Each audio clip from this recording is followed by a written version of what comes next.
Hello दोस्तों, स्वागत है आपका आपके अपने लाइफ एकेडमी में।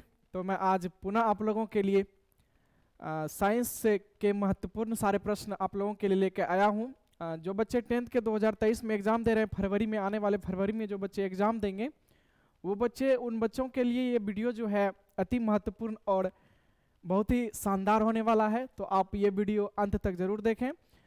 इसमें जो होगा ना, साइंस का महत्वपूर्ण सारे ऑब्जेक्टिव प्रश्न हमने एक जगह एकत्रित किया है। तो आप लोग ध्यान से इस वीडियो को अंत तक जरूर देखिएगा। तो आइए अभी हम लोग प्रश्न करते हैं। पहला प्रश्न है आप लोगों के समक्ष, देखिए, प्रकाश की किरण गमन करती है। प्रकाश की किरण जो गमन करती है वो किस दिशा में गमन करती है? सीधी रेखा में, टेढ़ी रेखा में, किसी भी दिशा में, या फिर इनमें से कोई नहीं। प्रकाश की किरण जब भी गमन करेगी वो किस दिशा में गमन करेगी मेरे प्यारे बच्चों? सीधी रेखा में गमन करेगी। क्यों करेगी? जब आप सबों ने टॉर्च को देखे होंगे, जब टॉर्च से आप लाइट को गुजारते हैं, जब मान लीजिए ये आपका टॉर्च है,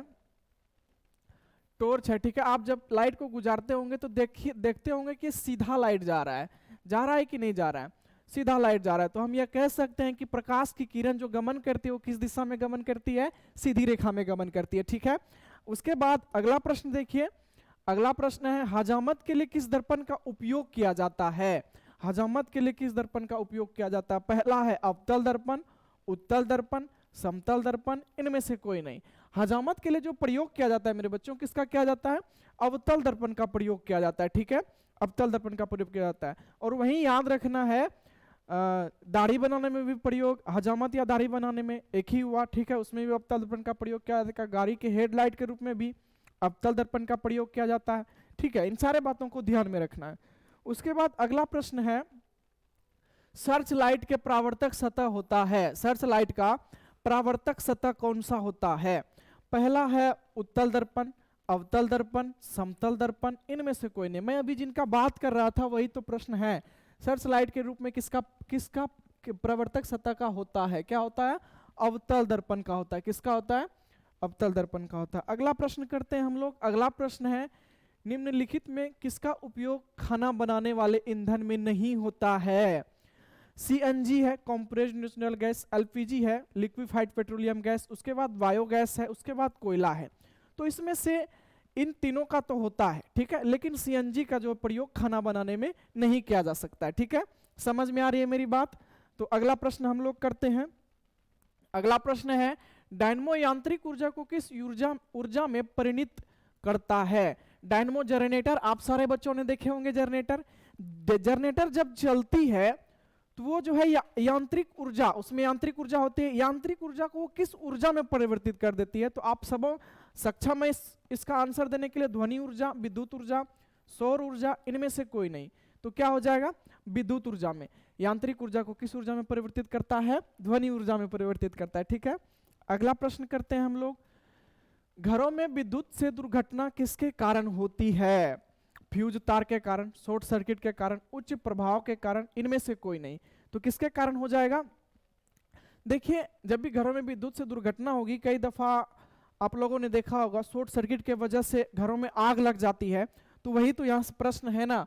तो क्या हमारा आंसर हो जाएगा? शॉर्ट सर्किट के कारण कई दफा भयंकर दुर्घटनाग्रस्त हो जाती है।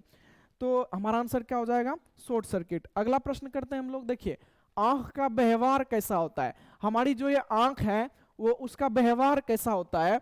अवतल दर्पण की तरह होता है, उत्तल लेंस की तरह होता है, समतल दर्पण की तरह होता है, इनमें से कोई नहीं। हमारे इस आंख का जो व्यवहार है ना वो किसके? उत्तल लेंस की तरह होता है। जिस प्रकार उत्तल लेंस व्यवहार करेगी उस प्रकार जो है मानव का ये आंख भी व्यवहार करेगा, ठीक है, व्यवहार कार्य करेगा, ठीक है।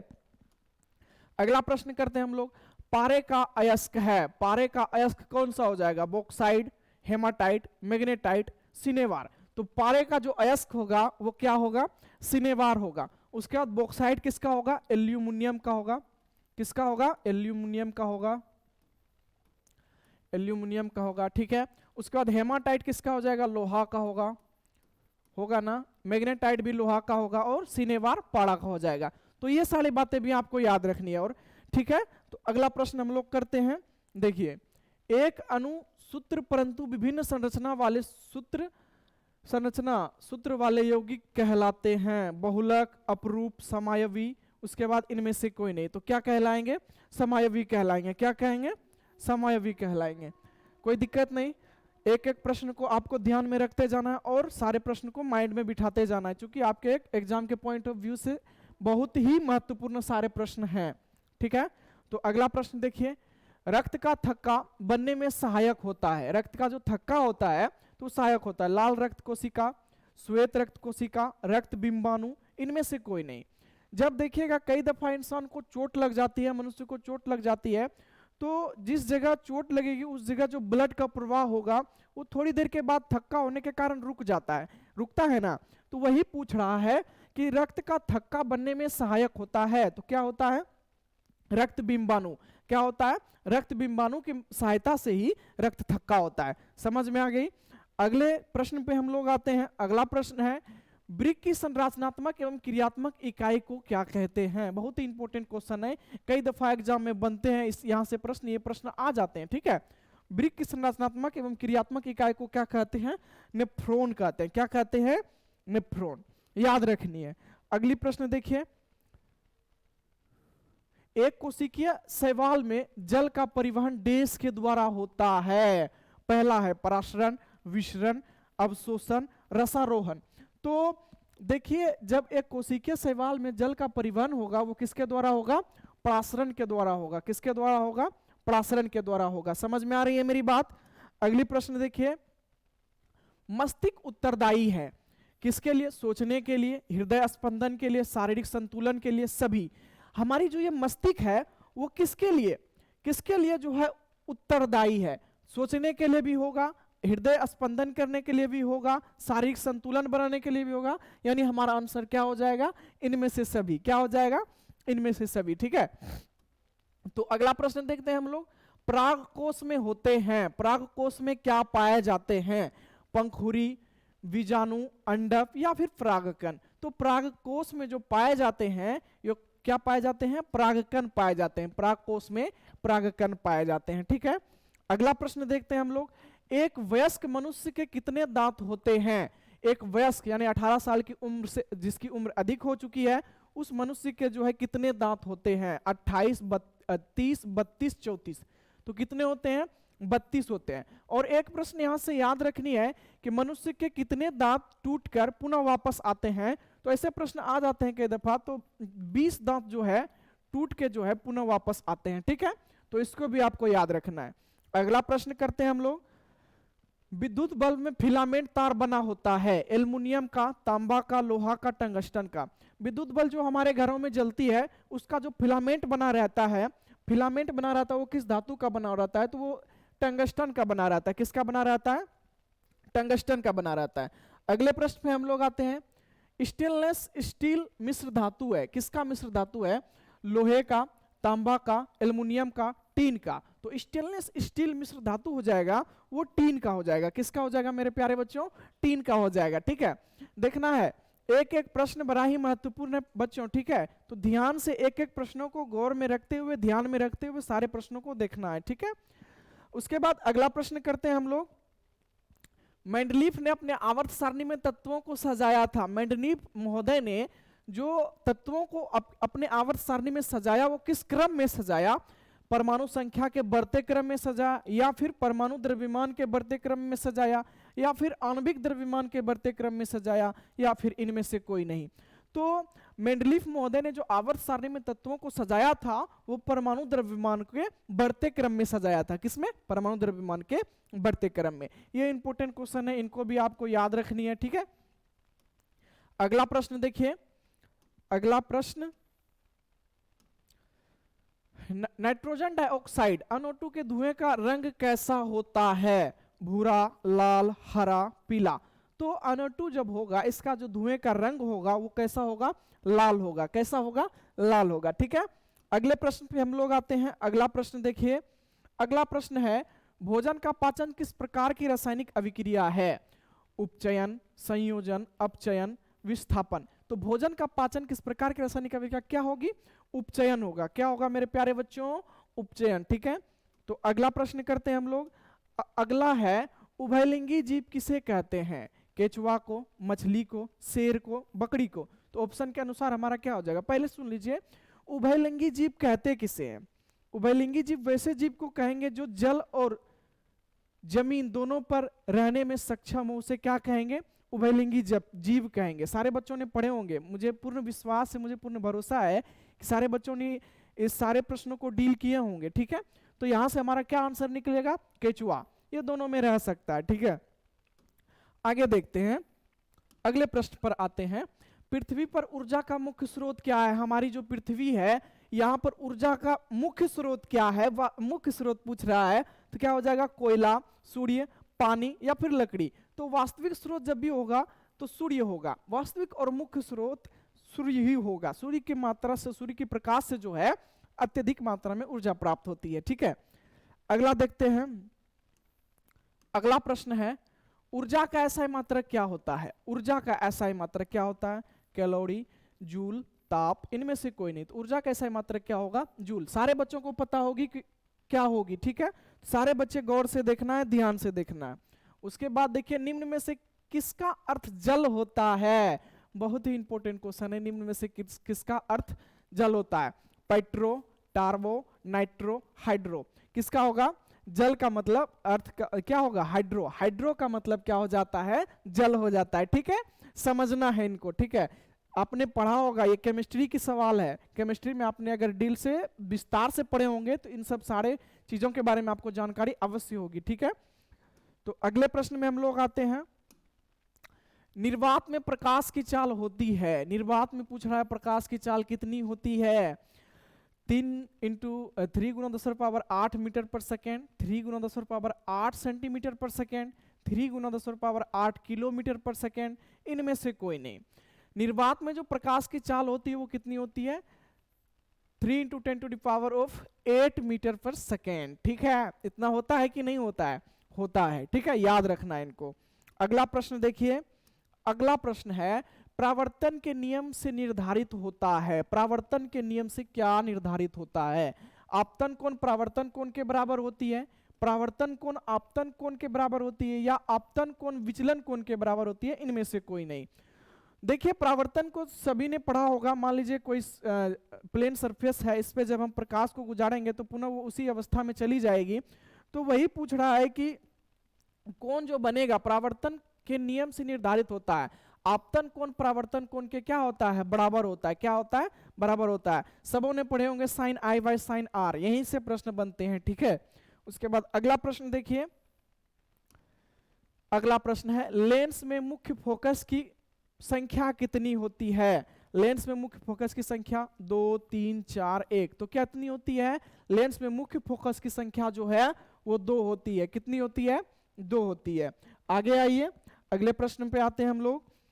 ताप बढ़ने से चालक का प्रतिरोध क्या होता है? बढ़ता है, घटता है, बढ़ता घटता नहीं है, इनमें से कोई नहीं। जब भी ताप बढ़ेगा तो चालक का भी प्रतिरोध तेजी से क्या होगा? वृद्धि होगा। क्या होगा? वृद्धि होगा, यानी बढ़ता है, ठीक है। अगले प्रश्न देखिए, अगला प्रश्न देखिए, उपचयन वह प्रक्रिया है जिसमें ऑक्सीजन का योग होता है, हाइड्रोजन का वियोग होता है, इलेक्ट्रॉन का त्याग होता है, इनमें से सभी होता है कि नहीं होता है? इनमें से सभी चीजें जो है उपचयन की प्रक्रिया में होता है। उपचयन आप लोगों ने पढ़े होंगे, जिसमें ऑक्सीजन का जो है योग होता है, योग यानी प्लस होता है, हाइड्रोजन का वियोग यानी टूटता है, अलग होता है, इलेक्ट्रॉन का त्याग होता है, इलेक्ट्रॉन भी त्याग देती है। किस अभिक्रिया में? उपचयन अभिक्रिया में। आपने केमिस्ट्री में पढ़ा होगा उपचयन और अपचयन अभिक्रिया किसे कहते हैं। इन दोनों को याद रखना, यहां से 2 नंबर के प्रश्न बन जाते हैं, ठीक है।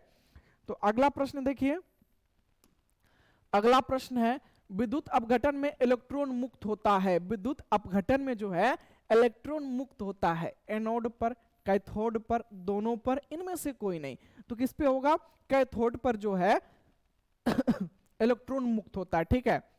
उसके बाद अगला प्रश्न हम लोग करते हैं। अगला देखिए, सक्रियता श्रेणी में सबसे अधिक क्रियाशील धातु कौन सा है?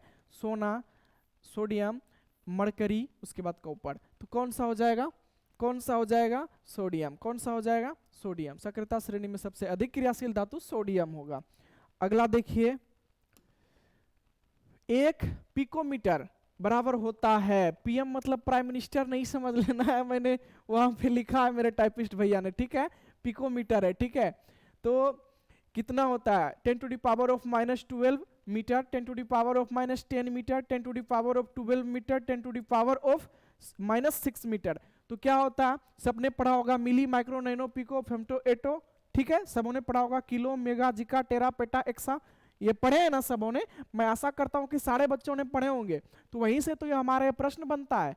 तो कहाँ पे मिली, माइक्रो, नैनो, पिको, तो क्या हो जाएगा 12, 10 पर पावर क्या हो जाएगा 12, ठीक है, क्या हो जाएगा 10 पर पावर 12 मीटर, ठीक है। तो अगला प्रश्न करते हैं हम लोग।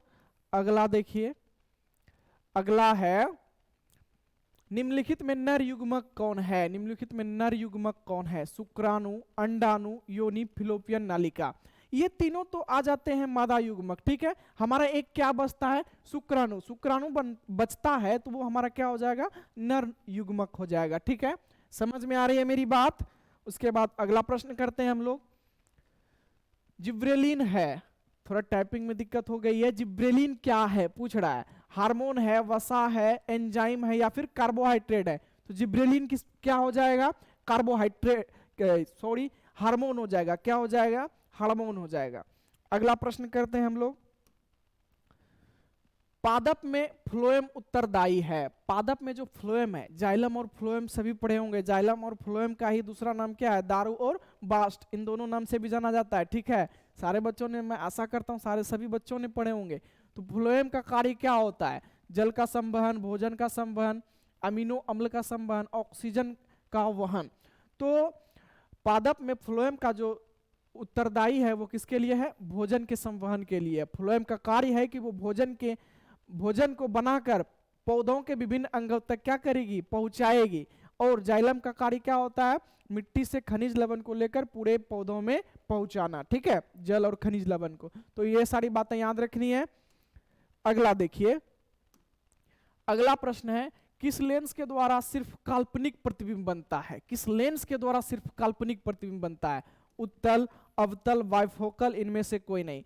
तो जब भी सिर्फ काल्पनिक पूछे, काल्पनिक प्रतिबिंब बनता है, लेंस में पूछे तो हमेशा क्या जवाब देना है, अवतल लेंस से बनता है। किससे बनता है मेरे प्यारे बच्चों, अवतल लेंस से बनता है। उसके बाद अगला प्रश्न करते हैं हम लोग। अगला प्रश्न है, इलेक्ट्रॉन के स्थानांतरण में बने यौगिक क्या कहलाते हैं। जब इलेक्ट्रॉन का स्थानांतरण होता है, एक जगह से दूसरी जगह जाती है, जैसे मान लीजिए ये इलेक्ट्रॉन यहाँ था, यहाँ से अगर मान लीजिए यहाँ जाएगी, इसमें जाएगी, तो स्थानांतरण यानी बदलाव, एक जगह से दूसरी जगह जाना, स्थानांतरण के यौगिक कहलाते हैं, सहसंयोजी कहलाते हैं, वैद्युत संयोजी कहलाते हैं, कार्बनिक कहलाते हैं, इनमें से कोई नहीं। तो क्या कहलाएंगे, वैद्युत संयोजी कहलाएंगे, वैद्युत संयोजी कहलाएंगे, ठीक है। अगला प्रश्न करते हैं हम लोग। अगला प्रश्न है, कार्बन हाइड्रोजन से संयोग कर बनाता है, आयनिक यौगिक बनाता है, हाइड्रोकार्बन बनाता है, हैलोजन बनाता है, अम्ल बनाता है। जब कार्बन जो है हाइड्रोजन से संयोग करेगी तब क्या बनेगा, हाइड्रोकार्बन बनेगा। क्या बनेगा, हाइड्रोकार्बन बनेगा। तो वही हमारा आंसर क्या हो जाएगा, हाइड्रोकार्बन। क्या हो जाएगा, हाइड्रोकार्बन। अगला प्रश्न करते हैं हम लोग। देखिए, आवर्त सारणी के प्रथम वर्ग के सदस्य हैं अम्लीय धातु, क्षारीय धातु, अक्रिय गैस या मिश्र धातु।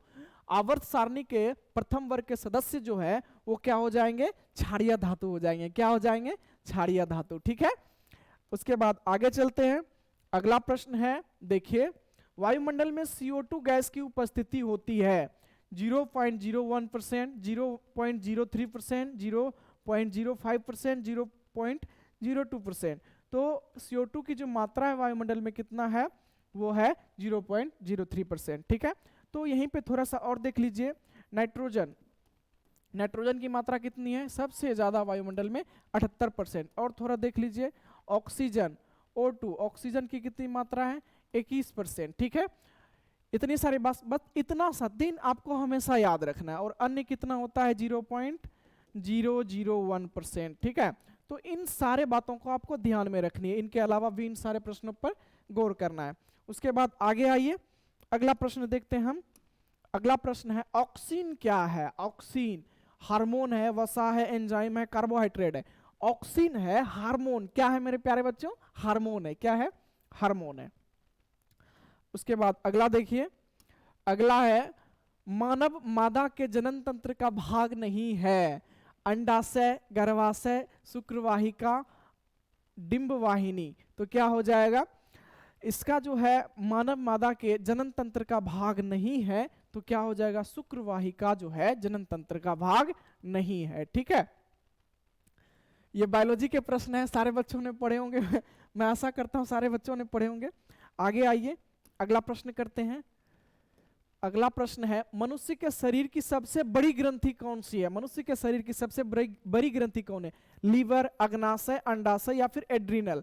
तो मनुष्य के शरीर की जो सबसे बड़ी ग्रंथि है वो कौन सी है, लीवर है। कौन सी है, लीवर है। थोड़ा सा मैं आपको दिखा देता हूं, देखिए अगर आप गौर कीजिएगा तो आप लोगों को दिखेगा, यहाँ पे देख ली, दिखेगा, दिख रहा है, थोड़ा सा पिक्चर जो है लो क्वालिटी का है तो लीवर आप लोगों को नहीं दिख रहा होगा ऐसा ही प्रश्न में देख लीजिए, ये लीवर कितना बड़ा है, कितना बड़ा है ना, दिखाई दे रहा है सबों को, मैं आशा करता हूं कि दिख रहा होगा। यही है लीवर। ठीक है, लीवर जो है हमारे शरीर का सबसे बड़ा ग्रंथि होता है, कौन, लीवर। फिर अगले प्रश्न पे हम लोग आते हैं, अगला प्रश्न करते हैं हम लोग। पादप हार्मोन का उदाहरण है पेप्सिन, ऑक्सिन, एड्रिनल, टेस्टोस्टेरोन। तो क्या हो जाएगा, पादप हार्मोन का जो उदाहरण है वो कौन हो जाएगा, ऑक्सिन जो है पादप हार्मोन है। ठीक है, अगले प्रश्न पे आते हैं हम लोग। अगला प्रश्न है दंत विशेषज्ञ किस दर्पण का उपयोग मरीजों के दांतों को बड़ा प्रतिबिंब देखने के लिए करता है, समतल दर्पण, अवतल दर्पण, उत्तल दर्पण, इनमें से सभी। दंत विशेषज्ञ के पास कभी कोई बच्चे गए होंगे तो देखे होंगे जिनका दांत, जो छोटी छोटी बच्चियां होती है उनका दांत ढेर ज्यादा मात्रा में चॉकलेट खाने से देखिएगा सड़ जाता है। जब आप कभी गए होंगे दंत विशेषज्ञ के पास तो आपके मुंह में जो औजार लगा के पहले मुंह का बड़ा किया जाता है, क्या जाता है ना, बड़ा करके जो है वो जो है अवतल दर्पण की सहायता से देखता है। अवतल दर्पण का कार्य क्या है, किसी भी छोटे वस्तु को बड़ा करके दिखाना। ठीक है, तो दंत विशेषज्ञ भी अवतल दर्पण का प्रयोग करके जो है दांत को बड़ा बड़ा देखता है और ठीक ढंग से उसका उपचार करता है। तो हमारा आंसर क्या हो जाएगा, अवतल दर्पण। ठीक है, तो अगला प्रश्न है, अगला प्रश्न है कौन सा लेंस अपसारी लेंस भी कहलाता है, अपसारी लेंस भी कहलाता है, इनको बहुत याद रखना है। ठीक है, कौन सा लेंस अपसारी लेंस भी कहलाता है, अवतल लेंस, उत्तल लेंस, अवतल उत्तल दोनों, इनमें से कोई नहीं। तो अब अपसारी जब भी होगा तो कौन होगा, अवतल लेंस को अपसारी लेंस भी कहते हैं और उत्तल लेंस को अभिसारी भी कहते हैं,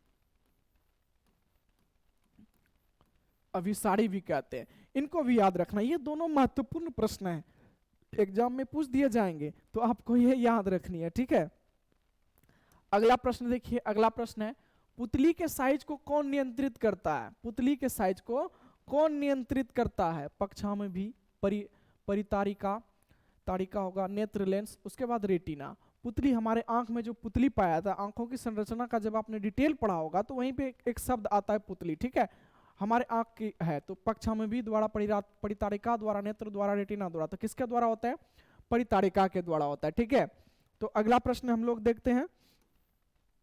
अगला प्रश्न है किस दृष्टि दोष को अवतल और उत्तल दोनों लेंसों से बने द्विफोकस लेंस द्वारा संशोधित किया जाता है, किया जा सकता है, निकट दृष्टि दोष, दीर्घ दृष्टि दोष, जरा दृष्टि दोष, उसके बाद मोतियाबिंद। तो क्या हो जाएगा, दीर्घ दृष्टि दोष, क्या हो जाएगा, दीर्घ दृष्टि दोष। अगला प्रश्न देखते हैं, अगला प्रश्न है सौर कुकर के लिए कौन सा दर्पण सर्वाधिक उपयुक्त होता है, सौर कुकर में कौन सा दर्पण उपयुक्त किया जा सकता है, समतल दर्पण, उत्तल दर्पण, अवतल दर्पण, इनमें से सभी। तो क्या हो जाएगा, हमारा आंसर हो जाएगा अवतल दर्पण। क्या हो जाएगा मेरे प्यारे बच्चों, अवतल दर्पण। ठीक है, अगले प्रश्न पे आते हैं हम लोग। अगला प्रश्न है चिपको आंदोलन का मुख्य उद्देश्य संरक्षित करना था, चिपको आंदोलन का मुख्य उद्देश्य किसको संरक्षित करना था, सारे बच्चों ने पढ़े होंगे, मिट्टी को, वृक्षों को, जल को, बिजली को। तो चिपको आंदोलन का मुख्य उद्देश्य था वृक्षों को संरक्षित करना। इसका जो चिपको आंदोलन के जो जिन्होंने स्टार्ट किया था उसका नाम था सुंदरलाल बहुगुणा। जब भारी मात्रा में पेड़ की कटाई हो रही थी तो उन्होंने वहाँ सारे लोगों ने पेड़ से जाके चिपक गया और पेड़ का संरक्षण प्रदान किया। तो चिपको आंदोलन का जो है मुख्य उद्देश्य क्या था? वृक्षों को संरक्षित करना। तो ये हमारी 50 प्रश्न थी। तो आप लोगों को मैं आशा करता हूँ कि सारे प्रश्न आप लोगों को समझ में आए होंगे। और साथ ही साथ मैं ये कहना चाहूँगा, यदि आपको ये वीडियो अच्छी लगे, ये पसंद आए, तो आप ज़्यादा से ज़्यादा शेयर करें और हमारे चैनल लाइफ एकेडमी बीजेपी को अवश्य सब्सक्राइब करें। साथ ही साथ हमारे चैनल को शेयर भी करें ताकि अन्य बच्चों तक ये हमारे वीडियो पहुंच सके। मैं आप लोगों को कहना चाहूँगा, ये आपके एग्ज़ाम बहुत ही नज़दीक है, बहुत ही नज़दीक है।